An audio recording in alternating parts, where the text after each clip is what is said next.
বন্ধুরা কেমন আছো তোমরা? আজকে এসেছি আমি আরও একটা ভিডিও নিয়ে। আজকে আমি করে দেখাবো পটল দিয়ে কাতলা মাছ দিয়ে একটা ঝোল।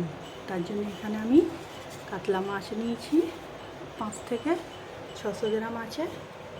একটা গোটা মাছ পুরো আমি একে কেটে ধুয়ে পরিষ্কার করে নিয়েছি, পানি ঝরাতে দিয়েছি চুপড়িতে। এখানে 250 পটল নিয়েছি। এখন আমি পটলগুলোকে ভাজবো, রান্না করব। তো তার আগে তোমাদের কাছে একটা ছোট অনুরোধ রইল, আমার ভিডিওটা পুরো দেখবে, চ্যানেলটাকে সাবস্ক্রাইব করবে, লাইক করবে, বেশি বেশি করে শেয়ার করবে আর কমেন্ট করে জানাবে আমার পটল আর কাতলা মাছের ঝোলটা কেমন হয়েছে। তাহলে আমি এখন পটলগুলো বেছে নিচ্ছি। পটল তো সবাই বাছতে জানে, তবু আমি দেখাচ্ছি। এইভাবে অর্ধেক করে একটু একটু করে খোলাগুলোকে তুলে দিচ্ছি, পুরো ছেলার দরকার নেই। এইভাবে অর্ধেক করে একটু করে খোলা ছিলে একটু করে রেখে দিচ্ছি। এখন এটাকে মাঝখান দিয়ে দুখারি করে নিচ্ছি। দানাগুলো পাকা দানা বলে দানাগুলো আমি ফেলে দিচ্ছি। কচি দানা হলে নিয়ে নেবে, পাকা হলে ফেলে দেবে, যদি কেউ খেতে চাও নিয়ে নেবে।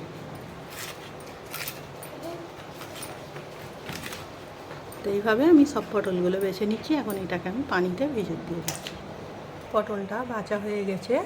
এখন আমি আলু, পেঁয়াজ, টমেটোটাও বেছে নিচ্ছি। আমার সবজিগুলো সব কাটা হয়ে গেছে। এখন আমি এটাকে সাইডে রেখে দিচ্ছি। মাছটাকে আমি একটা বোলেতে নিয়ে নিচ্ছি। এখন এটায় একটু মশলা মাখাবো। মশলা বলতে নুন আর হলুদ মাখিয়ে নেবো। এটাতে স্বাদ মতো নুন দিচ্ছি আর হলুদ দিয়ে দিচ্ছি।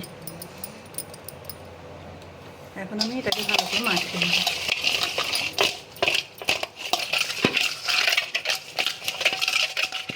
মাছটায় মশলা মাখানো হয়ে গেছে। চলো এবার এখন আমি রান্নায় চলে যাচ্ছি।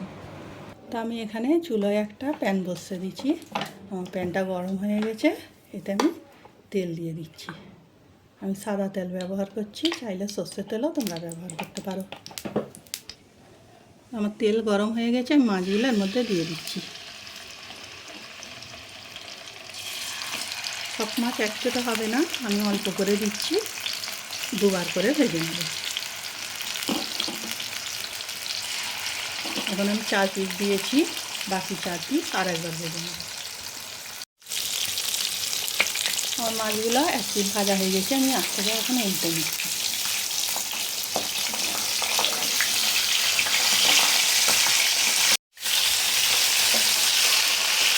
আমি পিসটাও ভালো করে ভেজে নিচ্ছি। তো আমার মাছগুলো সব ভাজা হয়ে গেছে, আমি একটা প্লেটে তুলে নিচ্ছি।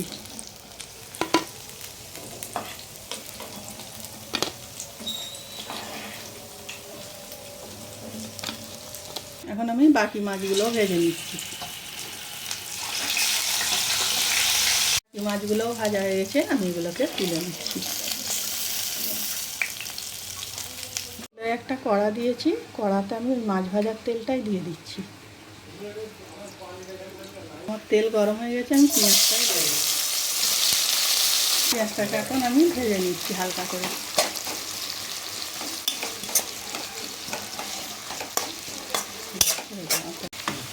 আমার পেঁয়াজটা হালকা ভাজা হয়ে গেছে, এখন আমি এর মধ্যে পটলগুলো দিয়ে দেবো।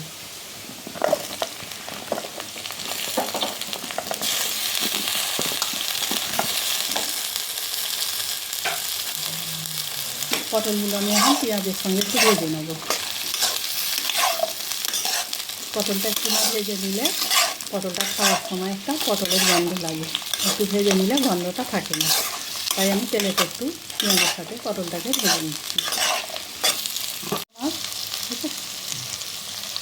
এখানে আমার পটলটা পেঁয়াজের সাথে অল্প একটু ভাজা হয়ে গেছে। এখন এর মধ্যে আমি কিছু মশলা দিয়ে দেবো। 1/2 চামচ হলুদ, 1/2 চামচ লঙ্কা, জিরে মরিচ 1/2 চামচ, 1/2 চামচ ভাজা ধনে। আমি তরকারিতে একটু ভাজা ধনে ব্যবহার করি, তাই একটু ভাজা ধনে দিলাম। স্বাদ মতো নুন। এখন এটাকে আমি ভালো করে এর সঙ্গে মিশিয়ে নিচ্ছি। চুলার আঁচটা লো রাখতে হবে, তা নাহলে মশলাগুলো পুড়ে যেতে পারে।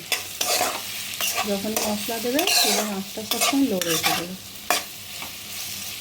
এখন এর মধ্যে একটু পানি দিয়ে দিচ্ছি, এটা দিয়ে একটু নাড়াচাড়া করে নিচ্ছি। নিয়ে এখন আমি এতে দিয়ে দেবো আদা রসুন বাটা, 1 চামচ আদা রসুন বাটা দেবো। 2টো টমেটো আমি কেটে রেখেছিলাম, টমেটোটার মধ্যে দিয়ে দিচ্ছি। এখন আমি আদা রসুনের সাথে টমেটোটা ভালো করে মিশিয়ে নিচ্ছি। এখন আমার টমেটোটা আর আদা রসুনটা ভালো করে মিশানো হয়ে গেছে, কাঁচা গন্ধটা চলে গেছে। এর মধ্যে দিয়ে দিচ্ছি কেটে রাখা আলুগুলো।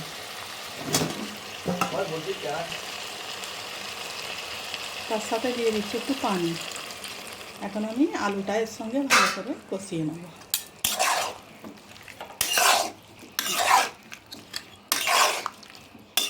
আর এখানে আলু, পটল, টমেটো সব ভালো করে কষানো হয়ে গেছে। এখন আমি এর মধ্যে পরিমাণ মতো পানি দিয়ে দিচ্ছি। এটাকে ভালো করে একটু নাড়াচাড়া করে নিচ্ছি।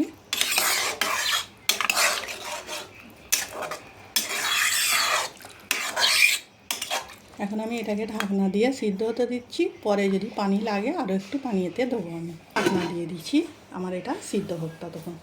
আমি এখন ঢাকনাটা খুলে দেখছি।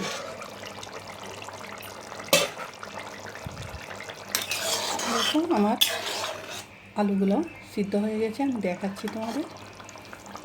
দেখতেই পাচ্ছ আলুগুলো অনেকটা সিদ্ধ হয়ে গেছে সব। আমার তরকারির ঝোলটাও মোটামুটি ঠিকই আছে। এখন আমি এর মধ্যে মাছগুলো দিয়ে দেবো। মাছগুলো এর মধ্যে সব কিছু দিয়ে দিচ্ছি।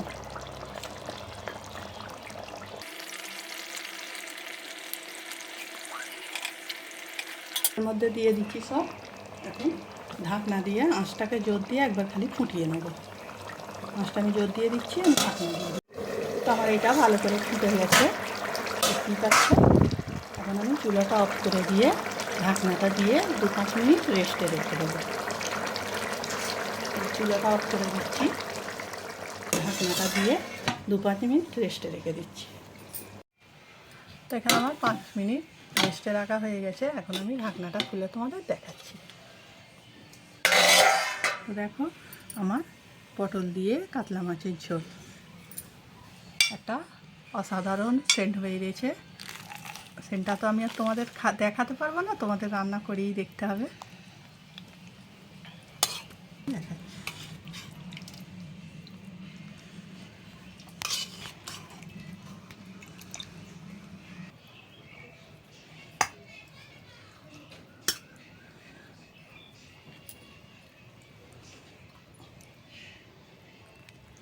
তো বন্ধুরা, এই পটল দিয়ে কাতলা মাছের ঝোল গরম ভাতের সঙ্গে খেতেও অসাধারণ লাগবে। তো আজকের ভিডিও আমার এইটুকু। আগামী দিন আসবো আরও একটা ভিডিও নিয়ে।